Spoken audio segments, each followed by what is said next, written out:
all set? You all set to go?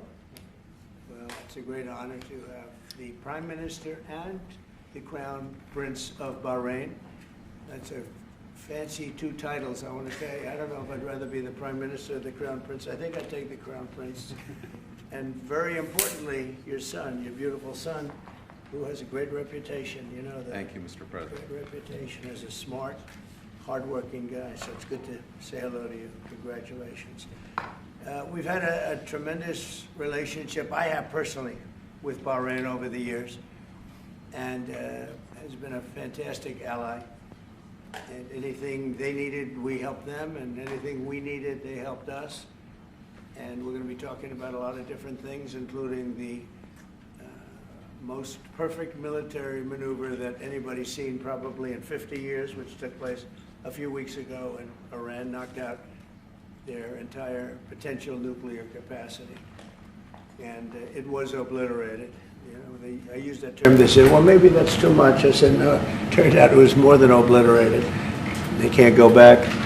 And we're just really going to talk about some things, including trade. We're going to be discussing trade. We do a lot of trading with Bahrain. And we're going to have lunch after this, but we'll take some questions. At first, I'd like to ask the Crown Prince to say a couple of words. And he also has a father who's living and well and doing fantastically, as I understand it. He is. And somebody who's respected all over the Middle East and all over the world. And thank you very much for being here. Thank you, Mr. President. Thank you, one and all. It is indeed a great honor to be here on this fine morning to put into action the relationship that exists between our two countries. We will be discussing security issues, we'll be discussing trade and investment, which is very important. We're very happy to be announcing $17 billion worth of deals that are coming to the United States. And this is real. This isn't... it's real money. These aren't fake deals. These are real deals. They don't have to borrow the money. We don't have to borrow it. It's coming in. And it only builds upon a legacy that we're very proud of. We have had a relationship in the civil side between our two countries since 1893 and formally since 1948. So may it long continue, and we look forward to many, many more years of productive partnership. Thank you, Mr. President. We will have you that. Honor us. We will have that indeed. We'll have many good years, and I'd say right now is your top year, and we appreciate the investment. It's a great. We left, as you know, Saudi Arabia. We were just there in Saudi Arabia, and Qatar was so great. Leaders great. We had UAE, and we had a couple of other visits, but all great places, and we left with $5.1 trillion of investment, and they all want to be investing in the United States now. We have, I think we have over $16 trillion of investment coming in, which is a record, and we're only a little bit into the year. And let's say the first 2 months I sort of took it easy because we had to fix up the Oval Office. I had to devote my time to fixing it up, but now we had to fix up our country. So we have, I think everyone is saying we have the hottest country now anywhere in the world. We were dead a year ago. We are a dead country. And now we have the hottest country anywhere in the world. And it's a great honor to have you here. Thank you, Mr. President. Any questions? On Syria, any comments on the developments in Syria at the moment? Well, I can comment. I think I'll ask Marco to say a few words on Syria. Yeah, it's complicated, obviously. These are historic, long-time rivalries between different groups in the southwest of Syria, Bedouins, the Druze community, and it led to an unfortunate situation and a misunderstanding, it looks like, between the Israeli side and the Syrian side. So we've been engaged with them all morning long and all night long with both sides, and we think we're on our way towards a real de-escalation and then hopefully get back on track in helping Syria build a country and arriving at a situation there in the Middle East is far more stable. So in the next few hours, we hope to see some real progress to end what you've been seeing over the last couple hours. Mr. President, Jerome Powell, do you have plans, or if you're back considering firing Jerome Powell, and what's your justification if you're thinking about this to do this? Too late. He's always been too late, hence his nickname, Too Late.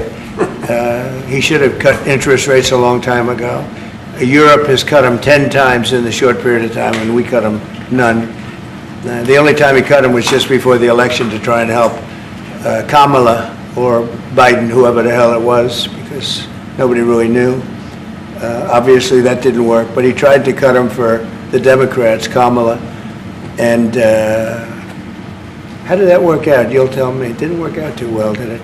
But I think he does a terrible job. He's costing us a lot of money, and we fight through it. It's almost, the country's become so successful that it doesn't have a big impact, but it does hurt people wanting to get a mortgage. People want to buy a house. He's a terrible Fed chair. I was surprised he was appointed. I was surprised, frankly, that Biden put him in and extended him, but they did. So, no, we're not planning on doing anything. We're very concerned. He's doing a little renovation for $2.5 billion of the Fed, building a renovation, and they have a close to $900 million cost overrun, and it's a shame. But the biggest cost overrun is the cost overrun for interest rates, because we should be paying 3 points lower, and we would save $1 trillion a year in interest if that were the case. And all it is the stroke of a pen. And that goes for his board too, because his board is not doing the job, because they should try and rein this guy in. So he's doing a lousy job, but no, I'm not talking about that. Fortunately, we get to make a change in the next, 8 months or so. And we'll pick somebody that's good, and we'll pick somebody. I just want a fair job. We want to see lower interest rates. Our country deserves it.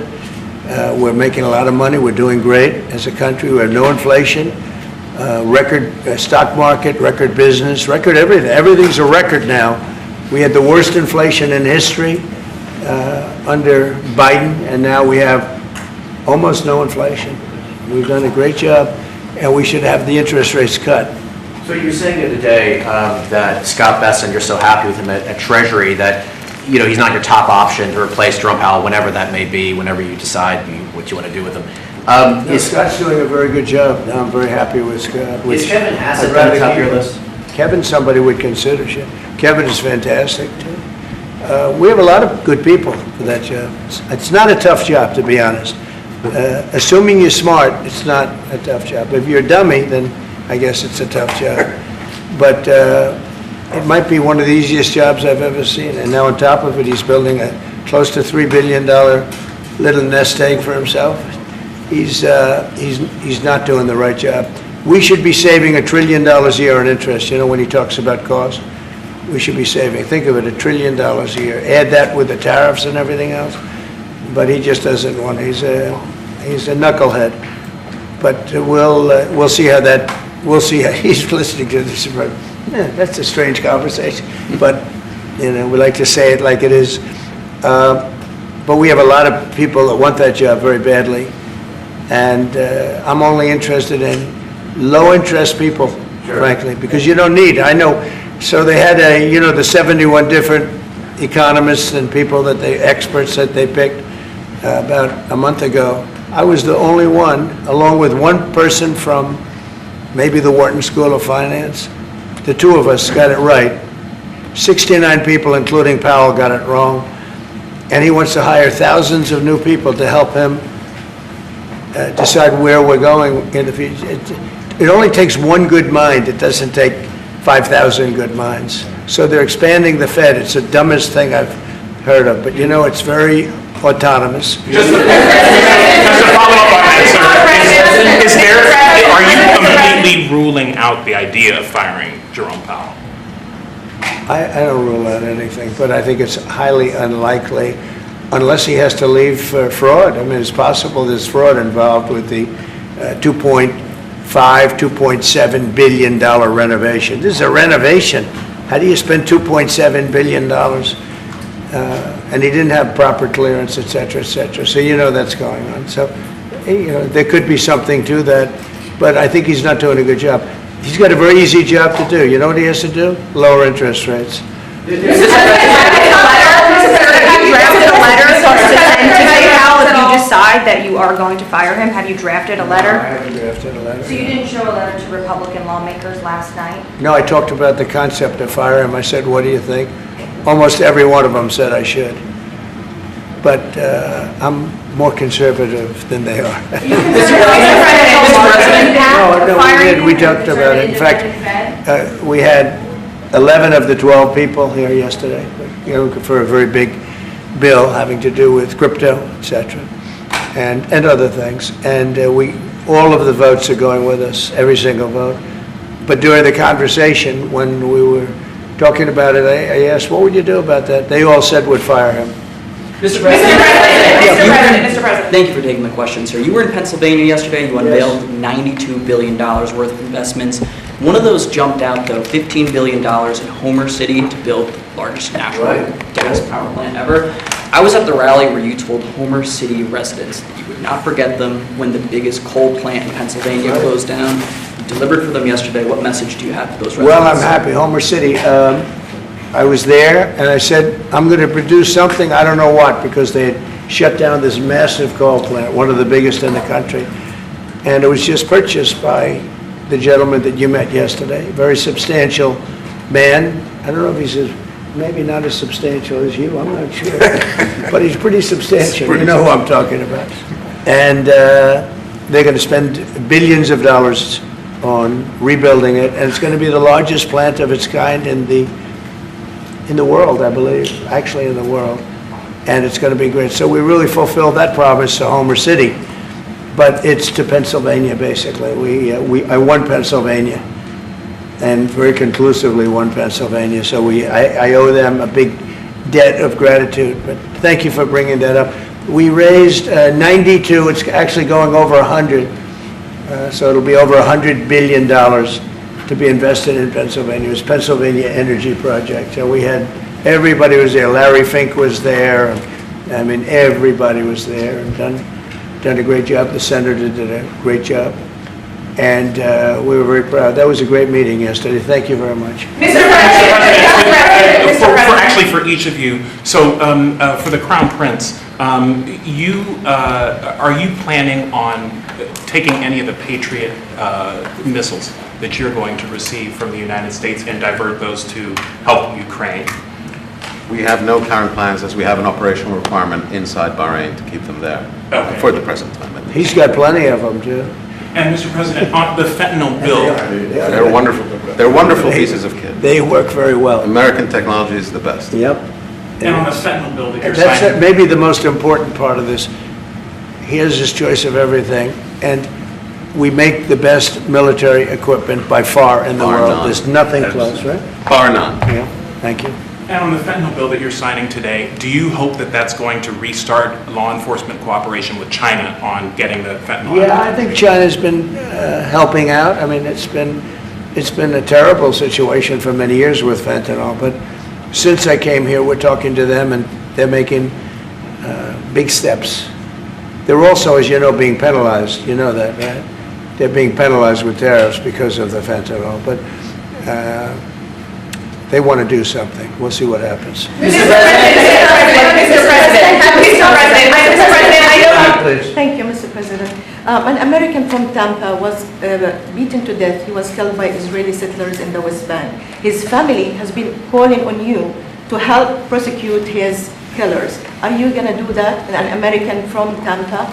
Yeah, your first sentence is really, go ahead. Okay, an American citizen from Yeah. Tampa, Florida, has been killed in the West Bank. His family has been asking on you to prosecute him. Are you going to help finding his Yeah, killers? well, so first of all, have you seen yesterday, Ambassador Huckabee has asked the Israelis to conduct an investigation. We want to get all the information about who was involved. We protect all American citizens anywhere in the world, especially if they're unjustly murdered or killed.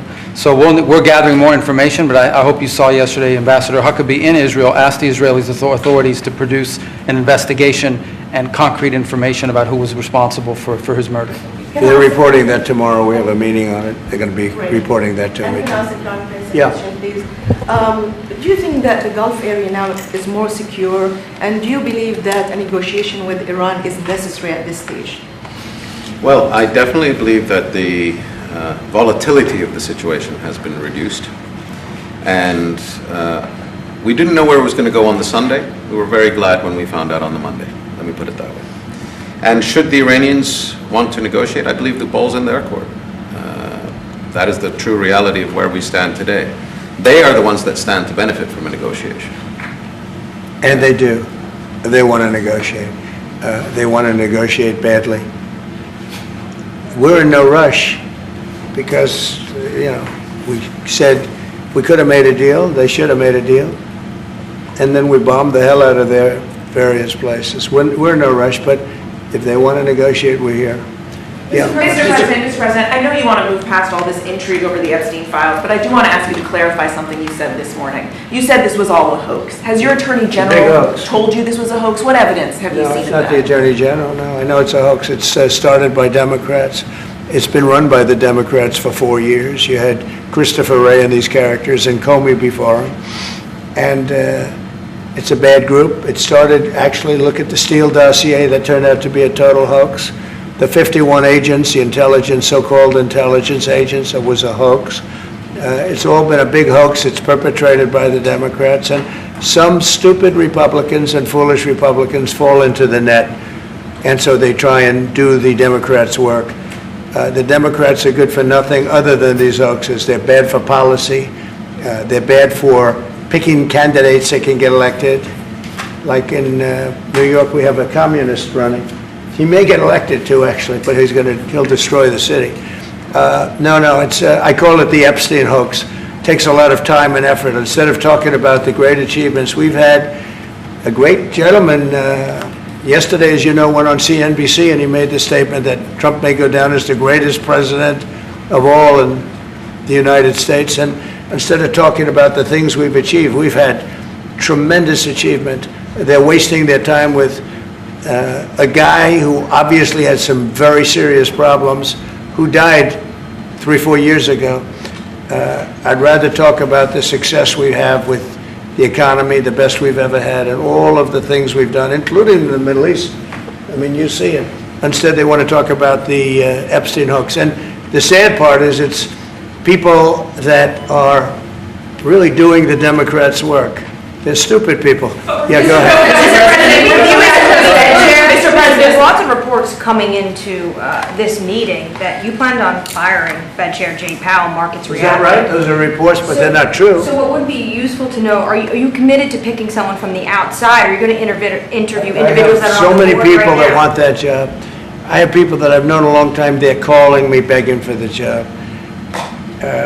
You know what you need there? A smart person with common sense, but you need a very smart person for that job. I think it's one of the easiest jobs in government. You show up once a month and you make a statement about where the economy's going, and we're going to raise or lower interest rates. It's probably the easiest job I've ever seen. That's why I'm trying to figure, why does he want to expand and add more people? He's going to add more economists to tell him what to do, but the economists, I was right, all the economists were wrong. They admitted it. They admitted it this morning. Quiet. Go ahead. Mr. President, on Jerome Powell, you mentioned fraud in an earlier answer. Are you saying you want to investigate the Fed chair for fraud related to this renovation? Well, I think he's already under investigation. He spent far more money than he was supposed to on rebuilding. I didn't see him as being the kind of guy that would want to have parks, rooftop parks and everything else on top of buildings, but who wants to spend that money for the Fed? The Fed is supposed to sit there and say where interest rates are going and a couple of other very easy things to do. And he spent $2.5 billion. I think he's got some problems. Thank you, sir. You also reported a monthly surplus in the month of June, $27 billion. $25 A ton of money. With these new tariff rates coming into effect on August 1st, we're going to be bringing in even more tariff revenue specifically. How much revenue do you think we can consistently bring in from these tariffs, and how big of a game changer is this, not only for the economy, but also fiscal responsibility? Well, we're going to be bringing in, already we've brought in over $100 billion. We'll be bringing in hundreds of billions of dollars.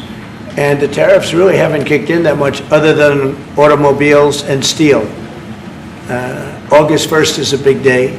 August 1st is when very substantial money comes into our country. We've made deals with a lot of great places, but we had one yesterday, that was announced. We have another one coming up, maybe with India, I don't know, we're in negotiation. When I send out a letter, that's a deal. In other words, that's a deal. They don't want to ever say that, oh, how many deals have you made? The best deal we can make is to send out a letter.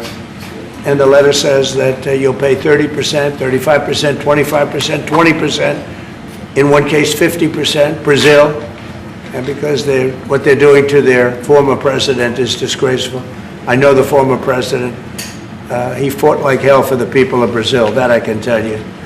And I believe he's an honest man. I think what they're doing to him is terrible.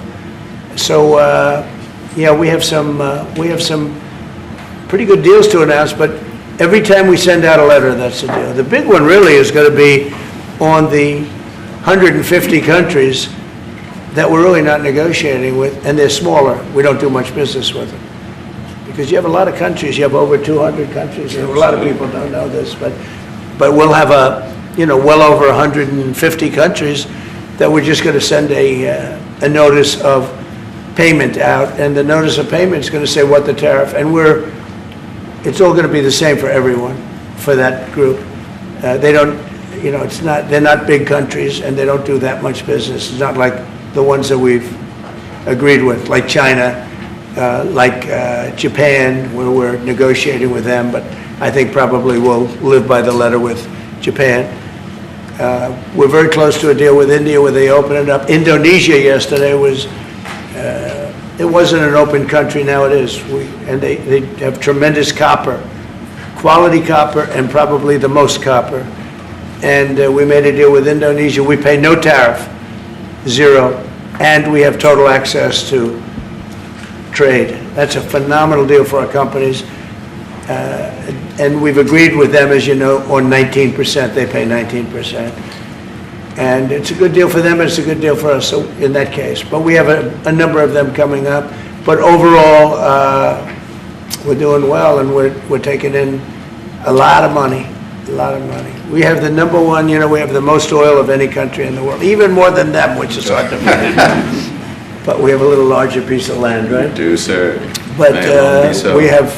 we're number one in the world in oil, and we're drilling, and today it hit $64 a barrel, which is great, and that'll help stop wars, actually. If you want to know the truth, it's going to help stop wars, and we hope to get it down a little bit more. But we have oil down to $2, $2.25, $2.50 in numerous states. We hit one at $1.98 a gallon, and that's a great thing. That's one of the reasons that inflation's in check. When you can do that, you stop the inflation. What Biden did is he ended our policies, went to his policies. He doesn't have a policy. Some lunatic around the desk had a policy. Whoever operated the auto pen had a policy, which is, by the way, I think the biggest scandal. That's the scandal they should be talking about, not Jeffrey Epstein. The scandal you should be talking about is the auto pen, because I think it's the biggest scandal, one of them in American history. So the economy is doing really well, and people are seeing it. Yeah. Will you ask Attorney General Pam Bondi to release more documents to finally put this controversy to bed? Yeah, whatever's credible, she can release. If a document is credible, if a document's there that is credible, she can release. I think it's good. But it's just a subject. He's dead. He's gone, and all it is the Republicans. Certain Republicans got duped by the Democrats, and they're following a Democrat playbook. And no different than Russia, and all the other hoaxes. They're started by the Democrats, and some Republicans. In this case, I was surprised, but they got duped. But have you talked about it with her last this? President, first of all, a number of your high-ranking officials, whether it's been your FBI director or Pam Bondi, they have made some inconsistent statements in the past. You've had... Well, I don't know. I can't speak about him, but I can say that Pam Bondi, I really think that she's done very good. She says, I gave you all the credible information, and if she finds any more credible information, she'll give that too. What more can she do than that? I mean, honestly, what more can she do? Have you talked about it with and we do have bigger problems. We have problems with millions of illegal people that came in here, and they're killers and murderers. We have 11,888 murderers that were allowed into our country by Biden, sleepy Joe Biden, stupid Joe Biden. He allowed him into our country. And you know what? We got to do something about it. She's got a lot of things she's working on. And, you know, it's very sad that somebody can be waylaid, that just get waylaid, but I think she's doing a great job, personally. In your Truth Social this morning, you mentioned past supporters when you were talking about the Epstein issue. Does that mean that you're effectively disowning any supporters who are now I lost a lot of faith in certain people, yeah, I lost, because they got duped by the Democrats. The Democrats are good for nothing. They've done a terrible job. They almost destroyed our country. If I didn't get elected, all these numbers you're hearing about, they found $25 billion and another 25 is coming in and hundreds of billions of dollars is pouring into our country. And we just got the biggest tax cut in history. We just got the biggest regulation cuts in history. There'll be no tax on tips. There'll be no tax on Social Security. There'll be no tax on overtime. There'll be no tax on so many other things. You're allowed to deduct your interest from a car payment. That's never happened before. You borrow interest, you borrow money to buy a car if the car is made in America. And by the way, factories are being built all over America, car factories, AI factories, but you get a deduction on your interest. Nobody ever thought of that before. It never happened before. And, you know, these are the things that they should be talking about. The Big Beautiful Bill is one of the greatest pieces of legislation ever in this country, and the Democrats have nothing to combat it, so they say, oh, it's death, oh, that's good. And then they give it to the fake news, which is you and a few others, and the fake news talks about the bill is death. The bill is actually life.